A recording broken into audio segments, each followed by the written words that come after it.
Hey everybody, Johan Magnusson here, Big Swede Barbecue, and today we're going to make an amazing porcini pizza on the Karma 55 from WPPO. So the first thing that we need to do is light up the pizza oven. So here's how we do that. We need to put a couple of small sticks of pecan wood in a Lincoln log pattern. Then we want to add a few fire starters, light these on fire, and let the fire build. When we have a good fire going, we can add more wood to the fire. Now we want to gradually heat up the stone and add more sticks until the stone sits at a temperature of about 800 degrees. Now when the pizza oven is lit up, it's time to start preparing the porcini pizza, and here's how we do that.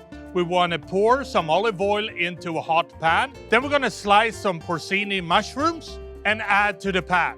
We want to season this with salt and pepper, and then we want to saute this until the porcini mushrooms are cooked through and have a beautiful brown color. We want to shape the pizza dough into nice 12-inch thin crust pizzas. Then we want to add a layer of provolone or Riccio cheese to the pizza.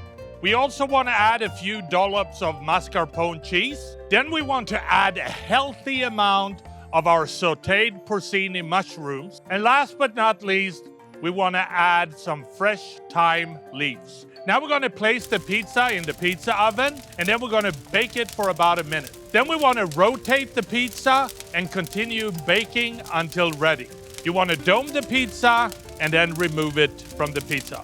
And then this beautiful porcini pizza is ready to serve.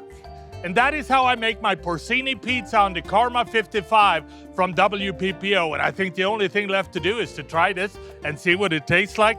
And look at that. That both looks and smells amazing. Perfect crust, so here we go.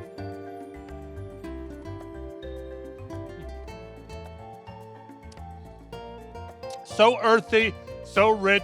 I really hope you try this at home. Happy grilling.